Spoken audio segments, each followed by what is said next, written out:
Você já acordou um dia olhando para o teto e sentiu que a vida que está vivendo não é realmente a sua? Que em algum momento, sem perceber, você começou a construir uma existência baseada no que os outros esperavam de você, no que a família queria, no que a sociedade aprovava, no que o medo permitia. Existe algo profundamente perturbador nessa sensação, porque ela surge não como um grito, mas como um sussurro, uma inquietação silenciosa que aparece nos momentos de maior quietude, quando o barulho das obrigações para, quando o celular pousa na mesa e o silêncio chega. É nesse silêncio que a verdade mais dura bate à porta, e você sente que passou anos, talvez décadas, vivendo para os outros sem perceber que estava, ao mesmo tempo, traindo a si mesmo. Friedrich Nietzsche dedicou sua vida a nomear essa prisão invisível. Ele a chamou de moral do rebanho. E ele não falava com suavidade sobre isso porque, para ele, a suavidade era cúmplice da covardia. Ele dizia que a maioria dos seres humanos vive em uma espécie de sonambulismo coletivo, seguindo normas que nunca questionaram, abraçando valores que nunca escolheram, servindo a um personagem que foi criado para agradar aos outros, mas que, por dentro, está oco como um casaco vazio em um cabide.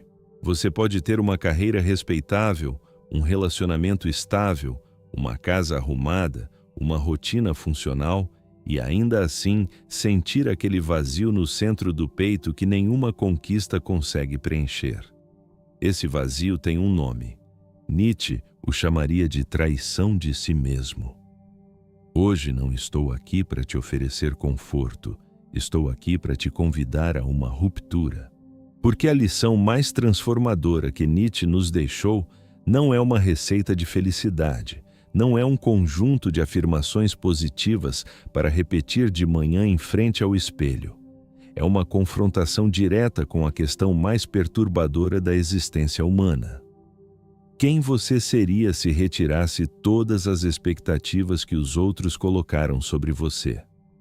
O que restaria depois que as máscaras caíssem todas de uma vez? Essa pergunta pode parecer simples, mas ela carrega o peso de um abismo. E é precisamente nesse abismo que começa a transformação real. Quero te fazer uma pergunta que vai ficar ecoando dentro de você. Pense agora na última grande decisão que você tomou em sua vida.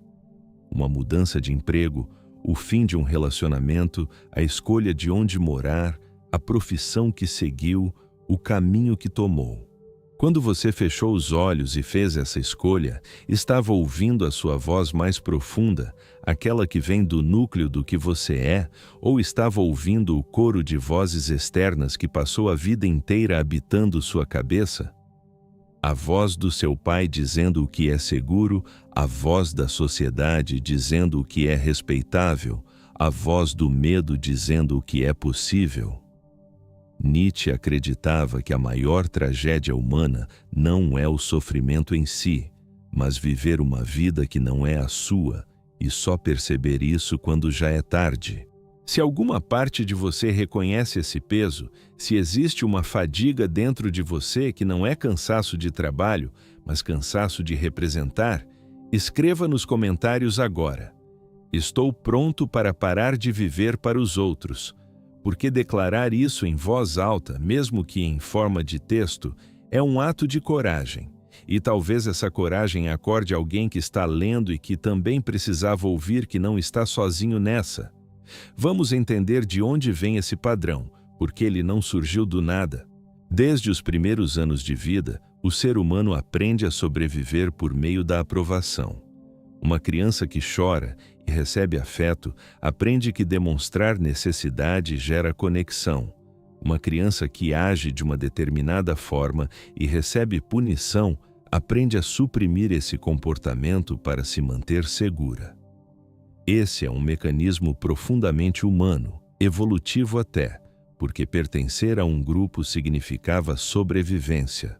Mas o problema começa quando esse mecanismo primitivo de busca por aprovação persiste muito além da infância, quando ele se torna o motor invisível de todas as escolhas adultas, quando a pergunta que guia a vida deixa de ser o que eu quero e passa a ser o que os outros vão achar. Nietzsche via nesse processo a fonte de toda a mediocridade humana. Não no sentido depreciativo da palavra, mas no sentido mais exato. A mediocridade como o espaço do meio, do seguro, do comum, do que não provoca, do que não assusta, do que é aceitável para todos e extraordinário para ninguém. A pessoa que vive para os outros inevitavelmente se torna mediana, porque a singularidade sempre provoca, sempre incomoda, sempre rompe expectativas. E romper expectativas é socialmente uma ameaça. Então o instinto gregário nos domina, e aos poucos, escolha por escolha, renúncia por renúncia, vamos nos tornando uma versão diluída do que poderíamos ter sido. Pense em quantas vezes você já engoliu uma opinião em uma conversa porque sentiu que ela ia gerar conflito. Pense em quantas vezes você se vestiu de uma determinada maneira, não porque gostasse, mas porque queria evitar julgamentos. Pense em quantas vezes você escolheu o silêncio quando queria gritar, escolheu o sorriso quando queria chorar, escolheu o caminho aprovado quando sentia um chamado violento para uma direção completamente diferente.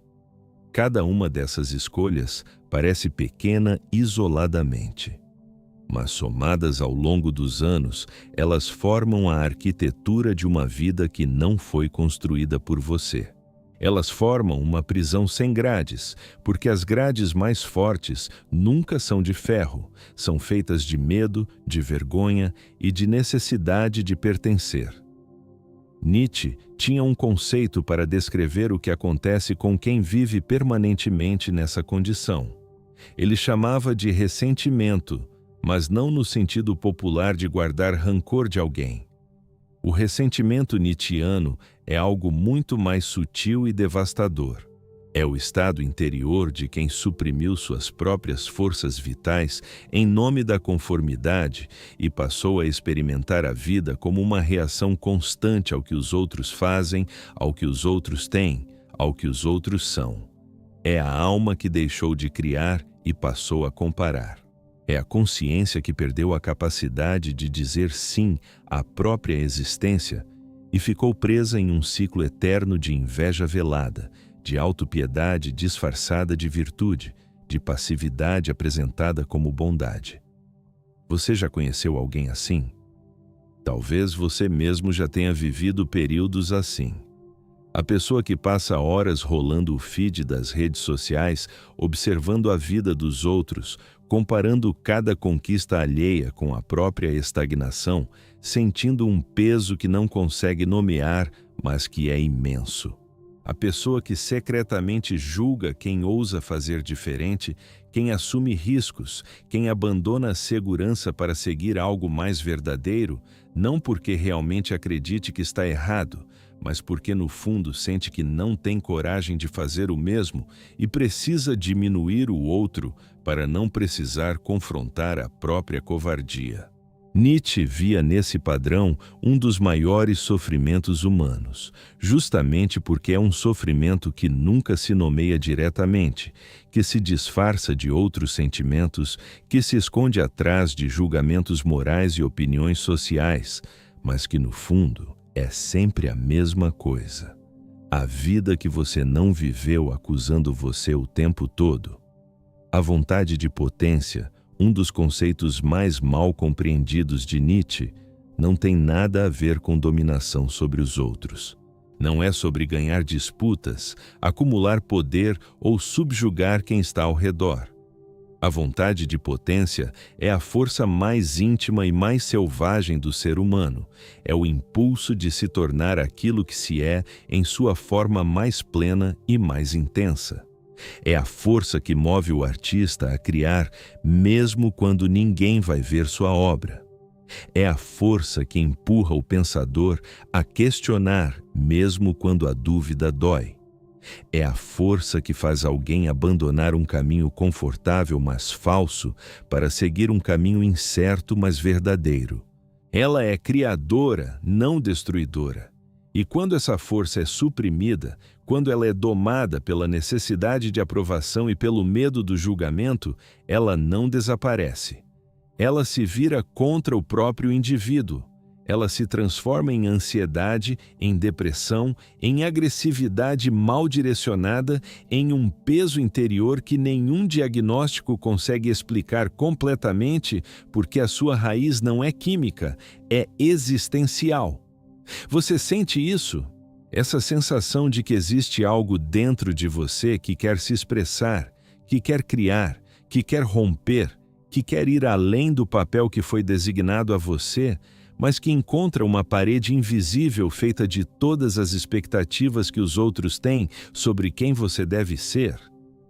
Essa parede tem um material muito específico. Ela é feita de frases como "você não pode arriscar tanto", "o que as pessoas vão pensar", "isso não é prático", "você precisa ser mais realista", "sua família vai ficar decepcionada". Essas frases parecem cuidado. Às vezes, até são cuidado.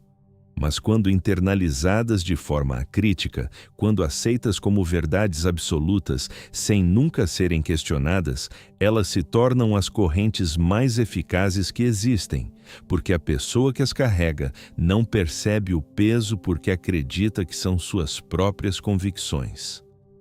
Nietzsche dizia que o maior ato de liberdade não é fazer o que você quer, mas saber de onde vêm os seus quereres.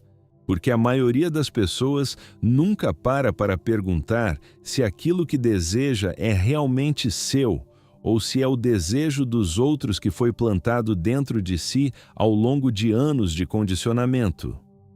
O jovem que se torna médico porque seu pai sempre sonhou com isso, a mulher que se casa em determinada idade porque a pressão familiar era insuportável, o homem que passa a vida em uma carreira que o entedia porque ela dava segurança e o medo do diferente era maior que o peso do vazio, todas essas pessoas vivem uma existência que tecnicamente funciona, mas que internamente está sempre fora de sintonia, como um instrumento musical que toca as notas certas, mas num tom errado. E aqui chegamos ao ponto mais perturbador. Viver para os outros não causa apenas vazio, causa também o que poderíamos chamar de dissolução do self, uma perda gradual da capacidade de saber quem você é fora das expectativas externas. Quanto mais tempo uma pessoa passa servindo à imagem que os outros têm dela, menos ela consegue acessar sua própria voz interior. Começa um processo de alienação de si mesma que é lento e silencioso, mas implacável. Com o tempo, a pessoa não sabe mais o que gosta, o que quer, o que sente genuinamente. Ela sabe muito bem o que deveria gostar, o que deveria querer, o que deveria sentir. Mas o genuíno, o bruto, o verdadeiro, ficou soterrado sob tantas camadas de persona social que já não consegue emergir com clareza. É essa condição que Nietzsche descrevia quando falava do niilismo passivo.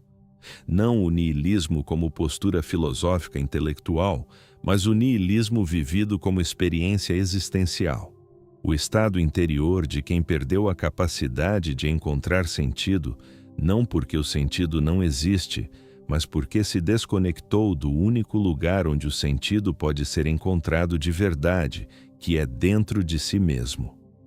A crise de sentido que tantas pessoas experimentam hoje não é acidente. É consequência direta de décadas vivendo na superfície do que os outros definem como uma vida boa, sem jamais descer às profundezas do que isso significa para cada alma singular. Pense no modo como as redes sociais funcionam hoje. Elas são a mais sofisticada máquina de produção de ressentimento e de comparação que a humanidade já criou. Em um único scroll de 30 segundos, você é exposto a dezenas de vidas que parecem mais bem-sucedidas, mais bonitas, mais realizadas, mais significativas que a sua. E o algoritmo aprende exatamente qual tipo de conteúdo gera mais reação em você, e então entrega mais daquilo, não porque se importa com o seu crescimento, mas porque sua reação emocional, seja de inveja, seja de admiração, seja de insegurança, é o produto que ele vende. Nietzsche não viveu para ver as redes sociais, mas ele descreveu o mecanismo espiritual que as faz funcionar com precisão assustadora. O rebanho sempre encontra novos currais, e o curral digital é talvez o mais eficiente de todos, porque a pessoa entra voluntariamente e carrega o curral no bolso. Mas o problema vai além das redes sociais. Ele está na estrutura inteira da vida moderna, no modelo de sucesso que nos venderam desde criança, no roteiro social que diz que você deve estudar determinadas coisas, trabalhar de determinada maneira, construir determinado tipo de família, consumir determinado tipo de produto e que no final desse caminho você vai encontrar realização. E quando a realização não vem, quando você chega no ponto prometido e o vazio ainda está lá, a maioria das pessoas não questiona o roteiro. Questiona a si mesma, acha que falhou em seguir o roteiro corretamente, trabalha mais, consome mais, se compara mais, se cobra mais e o ciclo continua. Nietzsche chamaria isso de a crueldade que a cultura moderna inflige ao indivíduo com a cumplicidade do próprio indivíduo. Então, o que Nietzsche propõe diante de tudo isso? Não é uma solução simples. Não é uma técnica de 5 passos para se libertar das expectativas alheias. Nietzsche propõe algo muito mais radical e muito mais doloroso. Ele propõe a autossuperação como prática constante, não como chegada, mas como caminho. O além do homem, o famoso Übermensch, não é um ser superior no sentido de mais inteligente ou mais forte fisicamente. É aquele que tem a coragem de criar seus próprios valores em vez de herdar os valores dos outros. É aquele que olha para o abismo de sua própria existência sem recuar, que suporta a incerteza de ser livre, que aguenta a solidão que vem de ser autêntico em um mundo que prefere a conformidade. Porque essa é uma verdade que precisa ser dita com toda a clareza que ela merece. Parar de viver para os outros não é um ato que gera aplauso imediato, muito pelo contrário. Quando você começa a dizer não onde sempre disse sim, quando começa a seguir caminhos que os outros não aprovam, quando começa a se vestir, a falar, a amar, a trabalhar de maneiras que saem do script esperado, as resistências aparecem imediatamente, e não apenas de fora. A resistência mais feroz vem de dentro. Vem da parte de você que foi condicionada ao longo de toda uma vida a associar aprovação com segurança e autenticidade com perigo. Há um terror real em começar a ser você mesmo, porque significa confrontar a possibilidade de que algumas pessoas que você ama talvez não gostem do que vai ver quando as máscaras caírem. Nietzsche não suavizava esse ponto. Ele dizia que a solidão é o preço da grandeza. Não como punição, mas como consequência natural de quem ousa se diferenciar. O caminho de se tornar quem você é exige, em algum momento, a disposição de ficar de pé, mesmo quando o coro ao redor está pedindo que você se sente. E isso dói de uma maneira que poucas dores conseguem igualar, porque não é uma dor física, é a dor da singularidade, a dor de ser diferente sem pedir permissão, a dor de amar a si mesmo mais do que ama da aprovação dos outros. Mas existe uma diferença fundamental entre a solidão nietzschiana e o isolamento por abandono. A solidão que Nietzsche celebrava é a solidão escolhida. É o recolhimento do indivíduo que precisa de silêncio para ouvir a sua própria voz abaixo do ruído de todas as vozes alheias que aprendeu a carregar. É a solidão do artista que precisa ficar só para criar, do pensador que precisa se isolar para pensar de verdade, do ser humano que precisa de espaço para descobrir o que realmente sente quando não está performando para uma audiência. Essa solidão não é ausência de conexão.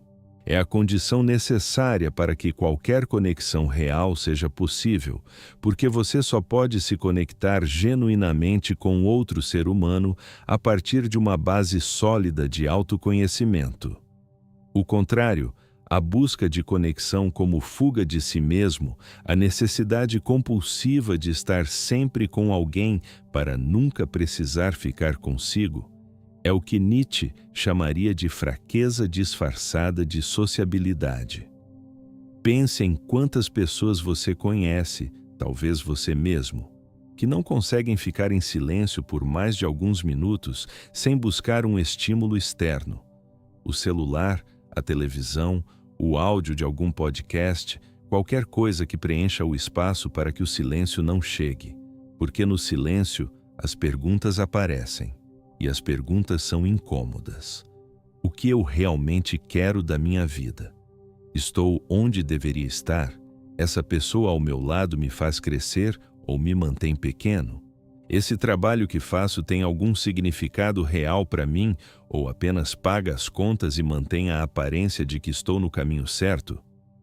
Fugir dessas perguntas é humano. Mas ficar fugindo delas para sempre é a mais elegante forma de desperdiçar uma existência. Nietzsche introduziu um conceito que pode ser o mais aterrorizante e, ao mesmo tempo, o mais libertador de toda a filosofia ocidental: o eterno retorno.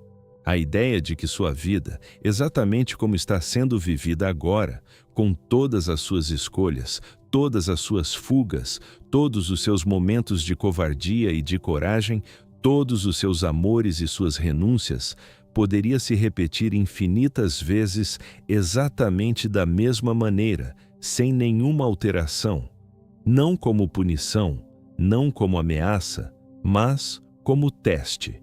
O teste mais radical que existe. Nietzsche perguntava: se você soubesse que viveria essa mesma vida indefinidamente, você diria sim a ela? Você afirmaria essa existência com toda a força do que é? Ou o peso do que ainda não fez, do que ainda não ousou, do que ainda não disse, seria pesado demais para suportar? Essa pergunta não é retórica. Ela é cirúrgica. Ela corta direto na questão do sentido, na questão da autenticidade, na questão do arrependimento, porque o eterno retorno não é sobre o passado que não pode ser mudado, é sobre o presente que ainda pode ser diferente. É um espelho que mostra a vida que você está vivendo agora e pergunta: isso é tudo que você tem? Isso é o suficiente? Você se reconhece nessa vida ou é um estranho que habita uma existência construída para outros?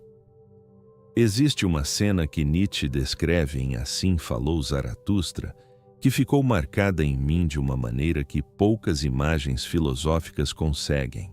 É a cena do camelo, do leão e da criança. O camelo é aquele que carrega o peso dos valores alheios, que ajoelha para receber as cargas mais pesadas e as suporta com humildade, achando que a virtude está no suportar. O leão é aquele que finalmente diz não, que recusa o peso, que ruge e rejeita a obrigação, mas que por si só ainda não é capaz de criar nada novo. A criança é o estado de quem superou tanto o peso quanto a rejeição e chega ao ponto de criação pura, de brincar com a existência, de inventar seus próprios valores com a inocência sagrada de quem não está mais em guerra nem com o mundo nem com si mesmo. A maioria das pessoas que sente a inquietação de que estamos falando hoje se encontra em algum ponto entre o camelo e o leão. Já carrega demais para estar em paz, mas ainda não ousou a ruptura que o leão representa. E isso gera uma tensão interna permanente, a sensação de que algo precisa mudar, mas sem clareza sobre o que e como. Nietzsche diria que essa tensão é saudável desde que não seja anestesiada, que ela seja sentida por inteiro, que ela seja suportada com consciência, porque é precisamente essa pressão que pode dar origem a algo novo. Mas se for suprimida, se for entorpecida com distrações, com consumo excessivo, com trabalho compulsivo, com relacionamentos que servem de fuga, ela se transforma em veneno lento, em amargura, em ressentimento acumulado que um dia transborda de maneiras que a pessoa não consegue mais controlar. A grande pergunta que este momento provoca em você, se você chegou até aqui, não é filosófica no sentido acadêmico. É existencial no sentido mais concreto e urgente que existe. O que você faria com a sua vida se parasse de ter medo do julgamento dos outros? Não em um sentido vago e fantasioso, mas de maneira específica. Que conversa você teria que nunca teve? Que projeto você começaria que ficou esperando pelo momento certo que nunca chegou? Que relacionamento você terminaria ou que relação você aprofundaria se o medo não tivesse tanto poder sobre você? Que parte de si mesmo você permitiria emergir se soubesse que ninguém iria criticar? Nietzsche não prometia que seguir seu próprio caminho seria fácil ou que as pessoas ao redor iriam compreender e aplaudir. Ele sabia muito bem, por experiência própria, que a vida de quem ousa ser si mesmo raramente é recebida com entusiasmo imediato. Ele viveu em solidão profunda durante grande parte de sua vida adulta. Perdeu amizades importantes, foi incompreendido pelos contemporâneos, não teve o reconhecimento que buscava em vida, e ainda assim continuou. Não porque era masoquista ou indiferente à dor, mas porque descobriu que existe um sofrimento que fortalece e um sofrimento que enfraquece, e que a diferença entre eles está no alinhamento com a própria verdade. Sofrer pelo que você é cria profundidade. Sofrer pelo que você não ousou ser cria amargura. Essa distinção é fundamental e vale a pena detê-la porque ela muda completamente a maneira como você se relaciona com as dificuldades da vida. Quando você está sofrendo por uma escolha que veio de um lugar verdadeiro, quando a dor é consequência de ter dito sim à sua própria vida, ela tem uma qualidade diferente. Ela dói, sim, mas carrega consigo uma espécie de integridade que sustenta o indivíduo mesmo nos momentos mais difíceis. Você sabe que a dor é o preço de algo real. Mas quando você sofre por ter vivido uma vida que não era a sua, por ter reprimido o que você é, por ter obedecido quando queria romper, por ter ficado quieto quando queria gritar, essa dor não tem nenhum valor redentor. Ela apenas corrói. Ela cria uma espécie de ressentimento de si mesmo, um luto pela existência que não foi vivida, que é talvez o pior tipo de sofrimento humano, porque não tem para onde direcionar a própria raiva. Nietzsche também era implacável em relação a um padrão que ele via como universalmente humano e universalmente destrutivo: a tendência de culpar o mundo, os outros, as circunstâncias, pelo estado em que nos encontramos. Não porque as circunstâncias não importem, não porque a injustiça não exista, mas porque enquanto a responsabilidade total pela própria existência é depositada fora de si mesmo, o indivíduo permanece passivo, permanece vítima, permanece refém de forças que ele mesmo outorgou poder sobre si. Para Nietzsche, a responsabilidade radical por si mesmo não é uma postura cruel ou insensível às condições reais de vida. É a única postura que permite ao ser humano sair do papel de personagem na história dos outros e se tornar o autor da própria história. Isso não significa ignorar estruturas sociais, não significa negar que algumas pessoas têm muito mais obstáculos que outras. Não significa que o esforço individual resolve tudo. Significa algo mais específico e mais interior, que em qualquer circunstância, por mais limitante que seja, existe um espaço de escolha sobre como o indivíduo se relaciona com ela, sobre quais valores guiam sua resposta, sobre quem ele decide ser dentro das condições que lhe foram dadas. Esse espaço pode ser pequeníssimo em algumas situações, mas ele sempre existe, e é dentro desse espaço que a liberdade genuína habita. Existe um exercício que Nietzsche faria com você agora, se pudesse. Um exercício que não é confortável e que não deveria ser. Imagine que você está no final da sua vida, não amanhã, não daqui a 5 anos. Imagine um momento distante, quando a soma de tudo que você fez e deixou de fazer já está completa. E nesse momento, você olha para trás. Quais são os arrependimentos? Não os arrependimentos de ter errado tentando, não os arrependimentos das escolhas que saíram diferente do esperado. Os arrependimentos mais fundos, as conversas que nunca aconteceram, os caminhos que nunca foram trilhados, a versão de si mesmo que nunca foi permitida de existir plenamente. Esse exercício não é sobre gerar culpa, é sobre gerar urgência. Não a urgência ansiosa de quem corre porque tem medo de perder tempo, mas a urgência sagrada de quem percebe que o tempo é finito e que desperdiçá-lo vivendo a vida dos outros é o desperdício mais irreparável que existe. Nietzsche escreveu uma frase que permanece como uma das mais perturbadoras e mais libertadoras que a filosofia ocidental já produziu: torna-te quem você é. 4 palavras que parecem simples e que contêm em si um programa de transformação tão exigente que a maioria das pessoas passa a vida inteira evitando. Porque tornar-se quem você é não é uma instrução para seguir um caminho já traçado. É uma instrução para descobrir o caminho fazendo-o, para criar valores em vez de herdar-os, para assumir a autoria da própria existência em vez de ser personagem na narrativa coletiva. É o ato mais corajoso e mais solitário que um ser humano pode empreender, e é o único que, no final, faz a vida valer a pena ser vivida.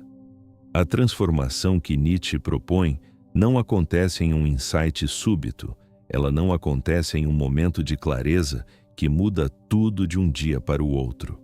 Ela acontece em uma série de pequenas rupturas, de pequenos momentos em que você escolhe a sua voz sobre o ruído externo, em que você escolhe a sua verdade sobre o conforto da conformidade, em que você permite que algo dentro de você apareça mesmo sabendo que pode desagradar, mesmo sabendo que vai criar conflito, mesmo sabendo que a aprovação que você buscou durante tanto tempo talvez não venha.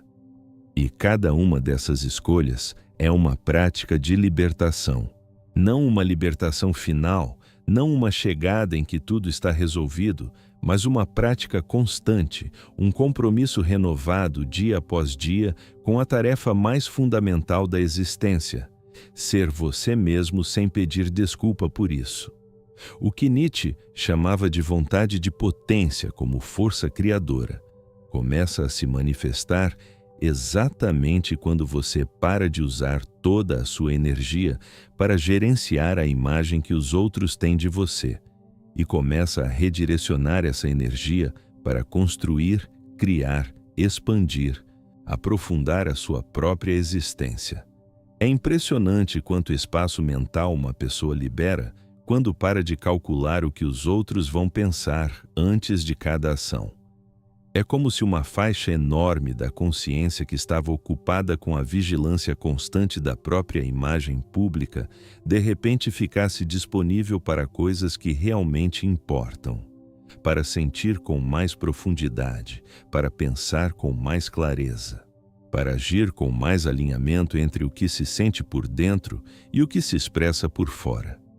Quero falar sobre uma coisa que raramente é dita com clareza suficiente. A autenticidade nietzschiana não é um estado de conforto permanente. A pessoa que começa a se libertar das correntes da aprovação alheia não entra de repente em um estado de paz e harmonia. O processo é muito mais turbulento do que isso. Há momentos de dúvida intensa em que você se pergunta se não estava melhor antes, se o conforto da conformidade não era mais sustentável do que essa liberdade incerta e assustadora. Há momentos em que a solidão pesa e em que a saudade da aprovação dos outros é real e dolorosa. Há momentos em que o antigo padrão puxa forte, em que a tentação de voltar a ser o personagem esperado é quase irresistível. Nietzsche conhecia essa luta intimamente. Ele a descrevia como a batalha entre as forças antigas que querem te manter seguro e pequeno e a força nova que quer te empurrar em direção ao que você pode ser. E ele era honesto. Essa batalha nunca termina completamente. O ser humano não chega a um ponto em que está plenamente liberto de todas as pressões externas, de todos os condicionamentos interiorizados, de toda a necessidade de conexão e de pertencimento. O que muda é a proporção. O que muda é quem tem mais poder no momento das escolhas cruciais. O que muda é se a sua voz mais profunda e mais verdadeira começa a ter mais peso do que o coro de vozes externas que você carregou por tantos anos. O ressentimento, aquele estado interior de quem suprimiu sua própria vida para viver a que outros esperavam, tem um antídoto específico em Nietzsche. Não é o perdão no sentido cristão que Nietzsche teria rejeitado como sublimação da fraqueza. O antídoto é a criação. Enquanto você está criando, enquanto está construindo algo que nasce da sua singularidade mais profunda, o ressentimento não encontra espaço para se instalar. Criar aqui não significa necessariamente arte no sentido convencional, criar um projeto de vida que é genuinamente seu, criar relacionamentos baseados na verdade em vez de na necessidade de aprovação, criar valores que nasceram de um questionamento real e não de uma herança acrítica. Essa criação constante é o que Nietzsche chamaria de a maior forma de afirmação da vida. Dizer sim a si mesmo com a força total do que você é. E chegamos ao ponto que talvez seja o mais desconfortável de toda essa reflexão. Se você chegou até aqui, se algo nessas palavras ressoou em você, se existe uma parte de você que reconheceu a si mesma nessa descrição, então você já sabe o que precisa fazer. Não como receita externa, não como um conjunto de instruções que alguém de fora pode lhe dar. Você sabe porque a resposta já existe dentro de você, soterrada sob camadas de aprovação buscada, de expectativas atendidas, de medos respeitados. A questão não é o que fazer. A questão é se você tem coragem suficiente para fazer. E coragem aqui não é ausência de medo. Nietzsche nunca pregou a ausência de medo. Ele pregou a ação apesar do medo. O leão que ruge sente o peso do que está rejeitando. A criança que brinca sabe que o jogo é sério. A coragem que transforma não é a de quem não tem nada a perder. É a de quem tem muito a perder, que sente esse peso com toda a clareza e que age mesmo assim porque descobriu que existe uma perda ainda maior, que é a de si mesmo. Você pode continuar fazendo o que sempre fez. Pode continuar gerenciando a imagem, alimentando as expectativas, encolhendo nos momentos em que seu instinto mais profundo quer se expandir. Essa é uma escolha legítima, e não vou mentir dizendo que não tem suas compensações. Tem. O conforto da conformidade é real. A segurança do pertencimento é real. Mas você sabe, em algum nível que provavelmente nunca chega a se calar completamente, o que essa escolha custa. Você sabe por que o vazio que aparece nos momentos de silêncio não mente. Você sabe por que o cansaço que não passa com descanso não é cansaço do corpo. Você sabe por que quando você olha para alguém que decidiu ser totalmente quem é, algo dentro de você que não é inveja, mas é algo próximo disso, se move com uma intensidade que é difícil ignorar. Nietzsche não prometia que o caminho de ser você mesmo era feliz no sentido que a cultura popular associa a essa palavra. Ele prometia algo mais difícil e mais real: profundidade, intensidade. A sensação de que você está de fato vivendo a sua própria vida e não assistindo à vida que os outros definiram para você de dentro de um personagem que você mesmo não escolheu ser. Ele dizia que vale mais viver perigosamente, que vale mais errar sendo quem você é, do que acertar sendo quem outros querem que você seja. Porque no final, é a experiência de ter sido autêntico, de ter dado à sua existência o peso total da sua singularidade, que constitui o que poderia ser chamado de uma vida digna de ter sido vivida. E então, chegamos ao único lugar onde toda reflexão filosófica verdadeira precisa chegar: de volta a você. Não ao você que os outros reconhecem, não ao personagem que você aprendeu a interpretar com tanta habilidade que às vezes ele mesmo esquece que é uma interpretação, mas ao você que existe nos momentos de maior silêncio, que aparece nos sonhos, que se move quando ninguém está olhando, que sabe coisas sobre si mesmo que nunca foram ditas em voz alta porque pareciam grandes demais, ou estranhas demais, ou simplesmente suas demais para serem compartilhadas com o mundo. Esse você não está perdido, ele está esperando. Esperando pelo momento em que você finalmente decide que a aprovação dos outros vale menos do que a sua própria integridade. Esperando pelo momento em que você se cansa de encenação e escolhe a presença. Esperando pelo momento em que você olha para si mesmo sem julgamento e sem fuga e diz: isso que estou vendo é o suficiente para começar. A transformação que Nietzsche nos convida a empreender não é uma chegada, é um caminho.